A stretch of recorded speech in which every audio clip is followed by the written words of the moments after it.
Bonjour à tous et bienvenue dans ce briefing des marchés du 6 juillet 2020. Avant de commencer, je vous laisse prendre connaissance de l'avertissement légal sur les risques.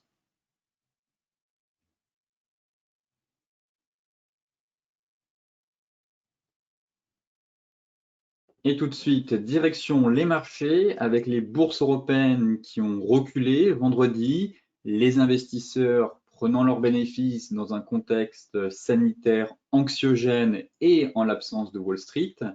Alors, en raison de la fermeture de Wall Street à la veille de la fête nationale américaine, les investisseurs ont été tentés par des prises de bénéfices.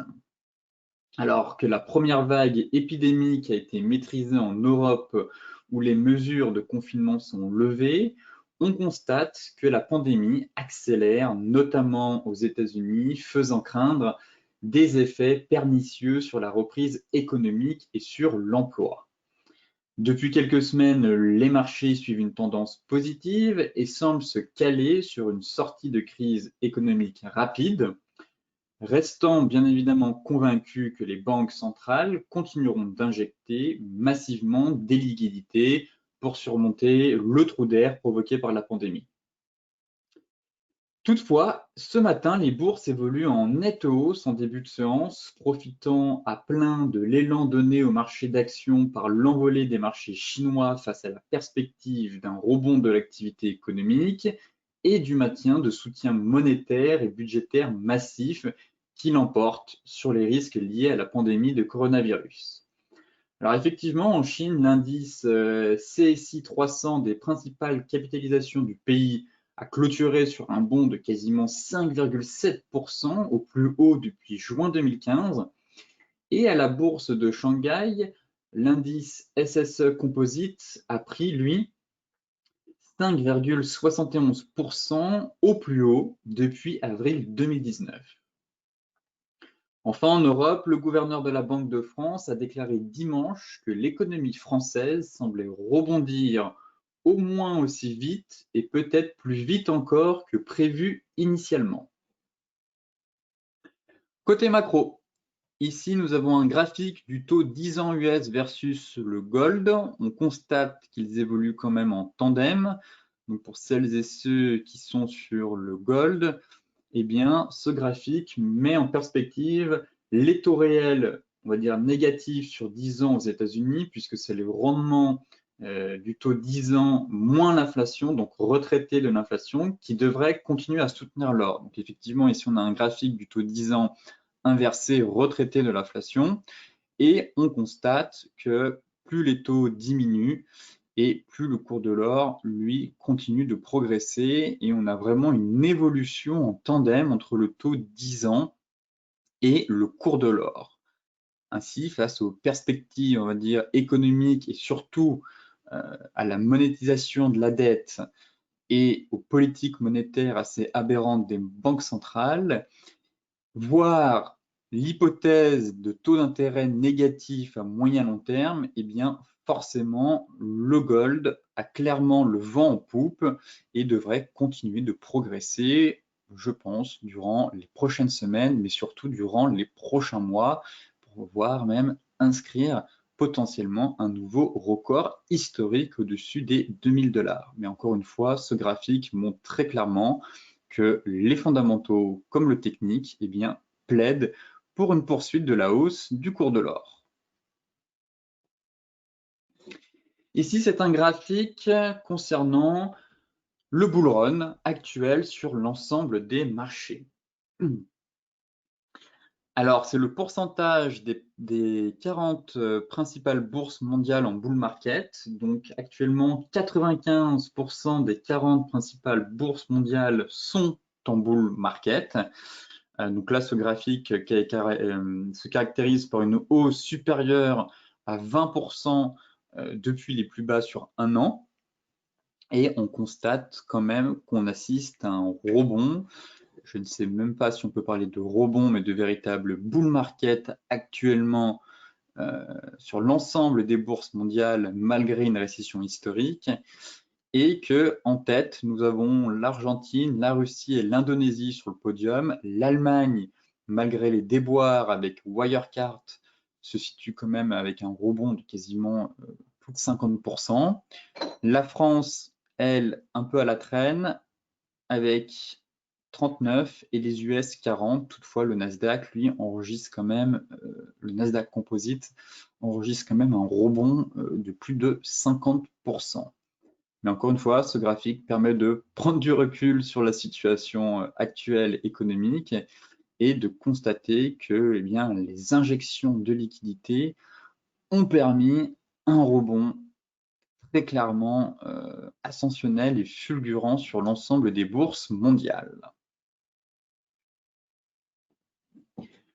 Côté graphique, eh bien, on va s'intéresser au CAC 40.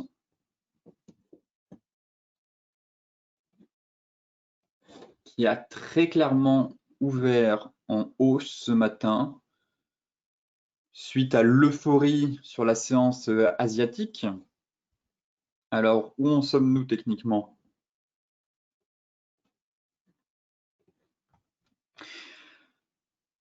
On a gapé un gros niveau. Ce matin, très clairement, la fin de la semaine, c'était sous les 5000 points. Et là, ce matin, on a franchi le niveau technique. Gros obstacle, on va dire, situé à 5050 points, qui était pour moi cette oblique haussière qui venait coiffer les prix.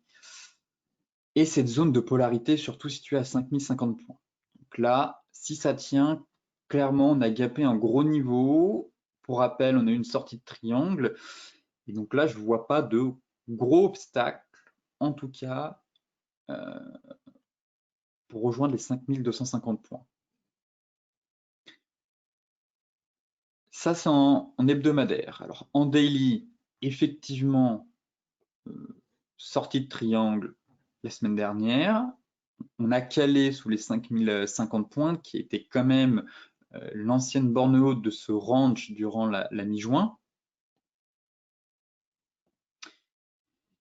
Mais techniquement, cette sortie de triangle, elle, délivre un objectif théorique situé quasiment à 5400 points. Donc, je ne serais pas aussi ambitieux sur l'objectif, étant donné qu'en hebdomadaire, on a quand même la MM50 qui devrait remonter, enfin, la MM200 qui devrait remonter sur cette zone, et la MM50, elle, qui devrait descendre. Donc, clairement ici, 5250, ça reste un objectif majeur. Effectivement, si on a un passage en force, pourquoi pas rejoindre, mais dans un premier temps, ici, pareil, on a un gros morceau.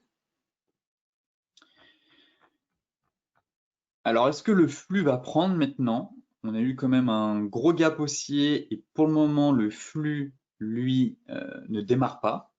Si on bascule sur des unités de temps plus courtes, donc là, on a quand même retracé pour venir, voilà, venir chercher les plus bas.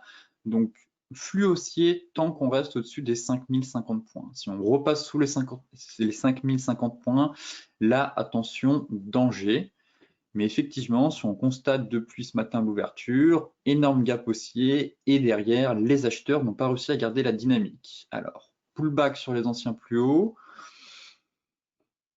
essoufflement ou euphorie sur les marchés asiatiques et derrière, ça pourrait éventuellement caler. Toutefois, d'un point de vue technique, pour le moment, on a clairement enfoncé un niveau de résistance et donc les acheteurs devraient garder la main. Et l'objectif serait de rejoindre les 5250,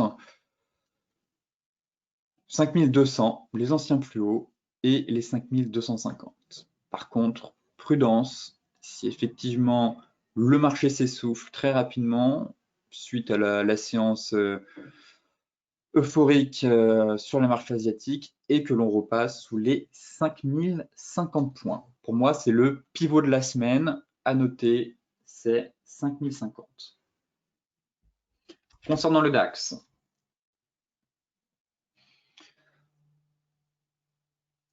même constat. Même constat. En hebdomadaire, le prochain gros niveau, ça reste les 12 940 points. On voit très clairement que c'est un niveau, c'est l'ancien top de 2017, Là, ça a été travaillé et ici, avant le crack, on voit qu'on était venu quand même tester à de nombreuses reprises ce niveau de support. Donc, niveau majeur à 12 940. Et c'est vrai que si on enfonce, du moins si on casse, si on franchit ce niveau à la hausse, il n'y a pas beaucoup d'obstacles et on pourrait aussi se dire que le marché viendrait combler le gap de rupture laissé ouvert durant la chute phénoménale des marchés du mois de mars. Et effectivement, encore une fois, techniquement, ça correspond à l'objectif théorique du triangle, même si c'est une hausse assez impressionnante. Mais si on reporte l'objectif théorique de ce triangle, on obtient bien 13 600 et ça correspond donc au comblement du gap. Encore une fois, le flux est haussier pour le moment. On évolue au-dessus des 12 745. Le pivot de la semaine, pour moi, comme sur le CAC, si le CAC on a 5050 points, ici ce serait très clairement les 12 550, 12 575. Si on repasse sous ce niveau, attention, le triangle pourrait, comment dire, pourrait avoir du plomb dans l'aile. Car là, on repasserait, ce serait plus qu'un gros pullback et on serait un peu sur un triangle un peu larvé. Pour le moment, on casse des résistances, on a un flux quand même assez haussier, même si en donné 15 minutes, on voit bien que là, ça a quand même calé depuis ce matin, on a une correction, donc est-ce qu'on va avoir une stabilisation, un repli avant de repartir? Mais en tout cas, on a des signaux techniques qui plaident pour une poursuite de la hausse sur les indices. Même si l'objectif me paraît quand même ambitieux, en tout cas pourquoi pas, étant donné que le technique plaide pour un comblement du gap et un retour sur la bande haute du canal. Toutefois, surveillons les pivots clés de la semaine, ce seront eux qui vont donner le tempo. Concernant le Dow Jones, on fera un point demain, étant donné que la bourse américaine était fermée vendredi. Donc actuellement, les futurs, certes, sont dans le vert, mais ce sera un peu plus intéressant de regarder le cash demain après la séance américaine. Côté Forex, l'euro-dollar, pareil, qui démarre la semaine dans le vert, qui tente de sortir de ce triangle.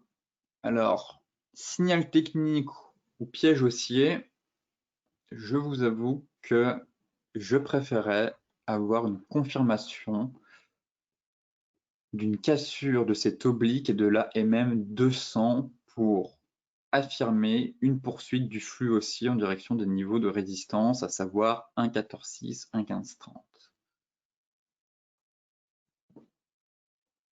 On a tellement travaillé ce niveau, on a tellement eu d'échecs que je préfère basculer sur des unités de temps supérieures pour éviter les faux signaux.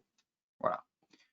Très clairement, là, force est de constater que oui, on est en train de franchir à la hausse cette oblique baissière, le niveau de résistance des 1,1270, mais ce qui me dérange, c'est qu'on a juste un gros niveau de résistance au-dessus de la tête à 1,1340 et même 200 oblique. De ce fait, il me semble plus prudent pour un objectif swing en tout cas, et d'avoir surtout plus de visibilité, d'attendre une clôture hebdomadaire pour éviter les faux signaux, afin de se positionner et accompagner un redémarrage haussier, au moins jusqu'au 1,14,6, 1,14,3.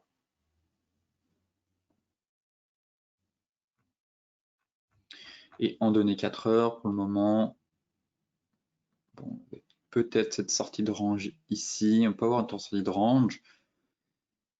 Je m'attends à un retour, en tout cas, vu la dynamique de la semaine, du début de semaine, je pense que l'euro va très facilement retourner tester la MM200 et l'oblique.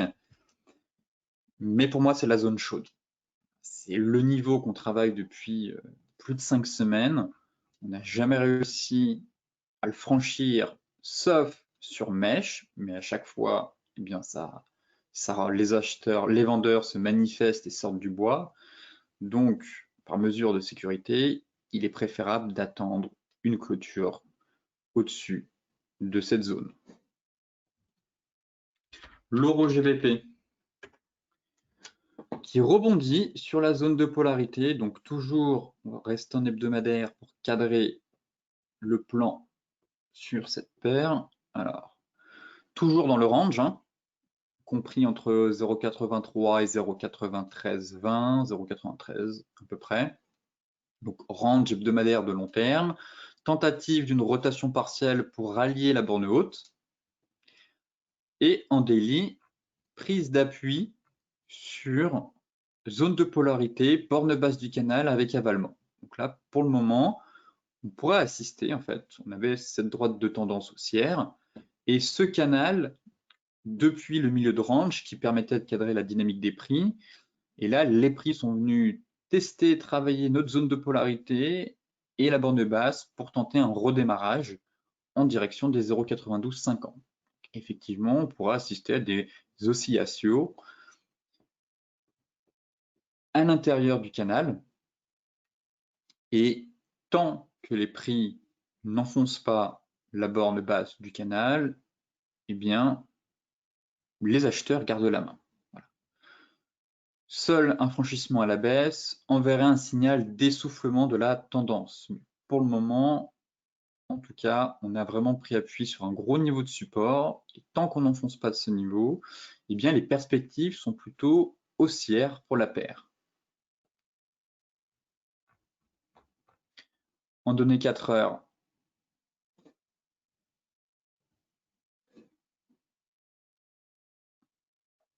on a eu la sortie de range, effectivement, j'en parlais la semaine dernière. En données 4 heures, pas grand-chose, si ce n'est qu'on voit bien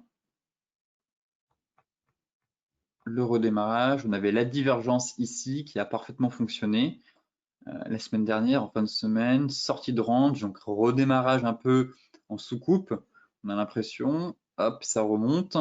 Divergence validée sur la zone derrière en 1 heure, juste ici, et donc on assiste au redémarrage. D'un point de vue technique, effectivement, on est sur les 23,6.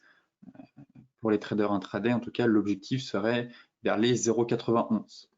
Et pour les traders swing, effectivement, si on a vraiment un redémarrage haussier, bien de viser la borne haute, ou au moins les anciens plus hauts ici, vers les 0,92, puis la borne haute, et derrière, l'objectif final, c'est bien sûr retour sur la borne haute du range de long terme. L'euro NZD, prise d'appui sur la borne basse du range, tentative de double bottom aussi, peut-être. En hebdomadaire, on voit très clairement qu'on est sur une grosse zone de support. Vous voyez ici, au niveau des mèches.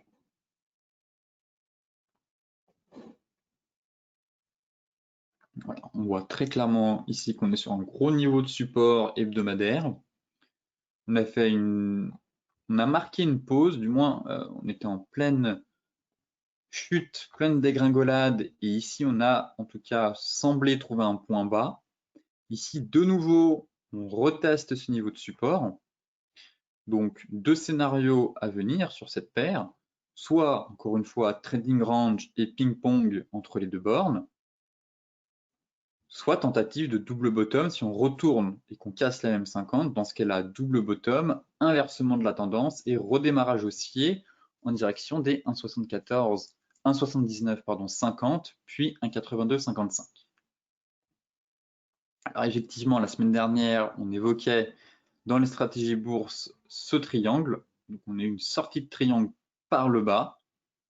Derrière, on est venu tester en fait, prendre appui sur l'ancien support, on forme un range et là on marque un double bottom. Vous voyez, double bottom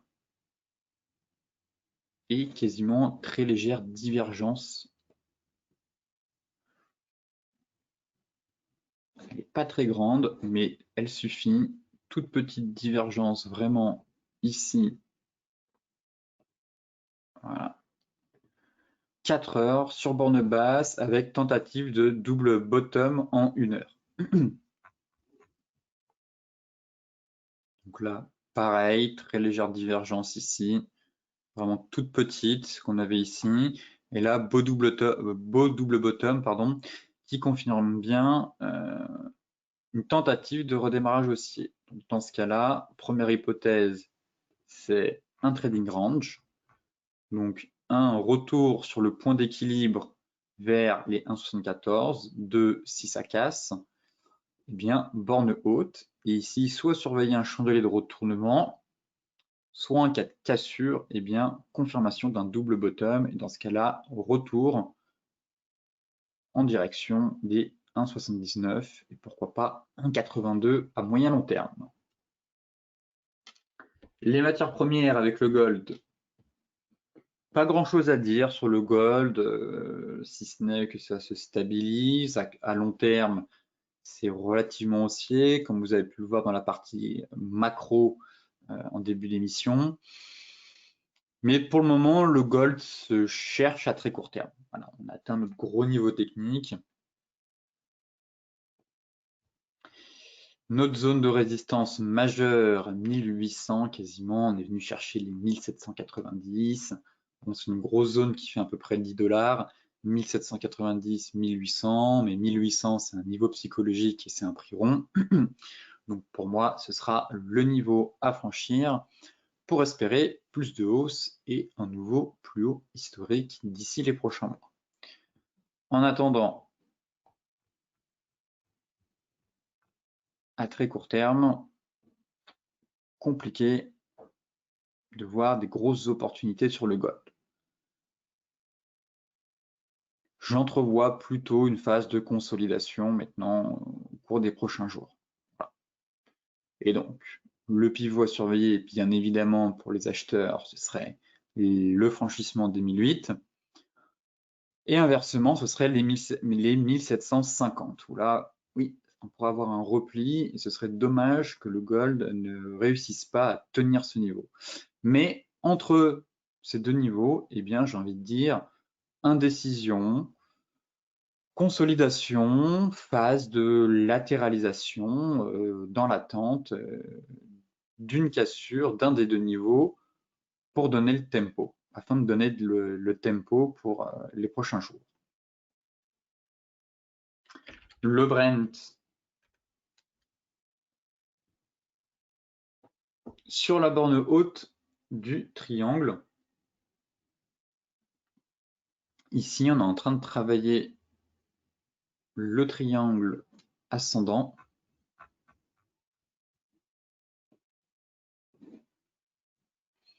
Et donc effectivement, une cassure par le haut bien, permettrait d'aller chercher la MM200. 1, d'aller combler le gap. 2, d'aller chercher la moyenne mobile 200. Un donné 4 heures. Voilà. Donc là, on se trouve quand même à la croisée des chemins, à confirmer bien évidemment sur une clôture journalière pour éviter un bull trap comme ici. Mais là, en tout cas, on tente même de sortir par la borne haute du canal et de franchir eh bien, la borne haute du triangle ascendant. Et dans ce cas-là, de nouvelles perspectives haussières sont à prévoir pour le pétrole. Effectivement, on pourrait aller chercher quasiment le niveau symbolique des 50 $. Concernant le light, plus mitigé sur le WTI, étant donné que la configuration technique n'est pas aussi propre et qu'on a vraiment une grosse résistance au-dessus de la tête. Voilà. On est vraiment capé ici avec le niveau des 42, 42,2, allez, 42, 43, voilà, c'est vraiment un gros niveau de résistance. Donc on a l'impression que les perspectives haussières sont un peu plus limitées sur le WTI que sur le Brent. Le Brent, on n'a pas vraiment de gros obstacles au-dessus de la tête. Après, voyons voir si le Brent va être capable de surperformer, mais ici j'ai un sentiment un peu plus mitigé, c'est pour ça que je suis un peu plus prudent sur le pétrole. Voilà, moyenne mobile qui va vite venir coiffer, enfin, renforcer, vous voyez, ce niveau technique. Là, elle est amenée à bien baisser. Donc effectivement, si on continue à se stabiliser, on est dans un range un peu, mais un range un peu haussier, un peu larvé, vous voyez, mais compliqué d'avoir une bonne visibilité des perspectives tant qu'on est prisonnier en fait entre ces deux gros niveaux. Pour moi, les 42, 43 et les 37, on est sur un niveau de support trimestriel et un niveau quasiment mensuel, enfin un niveau de résistance mensuel hebdomadaire. Et là, on a la moyenne mobile 200 qui va venir s'aligner et renforcer ce niveau technique. Donc, pareil, sentiment de neutralité, encore une fois, sur le WTI et d'indécision. Il faudra donc attendre la cassure d'une des deux bornes pour afin de se positionner, avoir plus de visibilité, ou par contre, en cas d'un gros chandelier de retournement sur ce niveau, effectivement, ça pourrait mettre véritablement un coup d'arrêt à la dynamique actuellement haussière sur le pétrole WTI. Pour terminer, le Bitcoin qui flirte encore une fois avec la borne basse de son canal haussier sans parvenir à enfoncer ce niveau. Pour le moment, ça tient, c'est pas un gros niveau technique, mais je dirais que cette borne basse a une certaine pertinence, étant donné qu'on est venu la travailler ici une fois, deux fois, trois fois, et là, ça fait quasiment depuis le 26 juin, donc plus d'une semaine, qu'on travaille, qu'on flirte avec ce niveau, mais les bougies se tassent de plus en plus, avec quasiment de moins en moins de volume, et pour un actif censé être très volatile, on constate que les séances sont plutôt maigres et qu'on a beaucoup d'indécision quand même si on regarde la tête des bougies et qu'on essaye un peu de décortiquer la psychologie des investisseurs. Mais encore une fois, les grandes lignes directrices, elles, n'ont pas changé. Prise de recul en hebdomadaire. Ça permet de filtrer les faux signaux, le bruit du marché, et tout de suite, ça donne encore une fois plus de visibilité sur les niveaux à surveiller qui n'ont bien évidemment pas changé durant le week-end, à savoir 10 000 $ en clôture hebdomadaire ou une incursion sous les 8600, 8700, pareil en clôture sous la moyenne mobile 50. Encore une fois, au-dessus de ce niveau, logiquement, ça devrait déclencher un nouveau bull run, on va dire, en direction des 10 009, et inversement, ce serait vraiment un essoufflement de la tendance, du moins de la reprise haussière, pour aller chercher la zone de support située vers les 7 700 $. Sur ce briefing des marchés touche à sa fin. Comme d'habitude, pour celles et ceux qui sont intéressés par le briefing des marchés, je vous mets le lien dans la description de la vidéo. Pour les autres, eh bien, petit rappel, n'oubliez pas de vous inscrire aux stratégies bourse Forex tous les mardis à 14 h, notre rendez-vous hebdomadaire pour tenter de décrypter les marchés et trouver des opportunités de trading. Sinon, eh bien, je vous souhaite à toutes et à tous une excellente journée, de très bons trades et on se retrouve demain pour faire un nouveau point sur les marchés.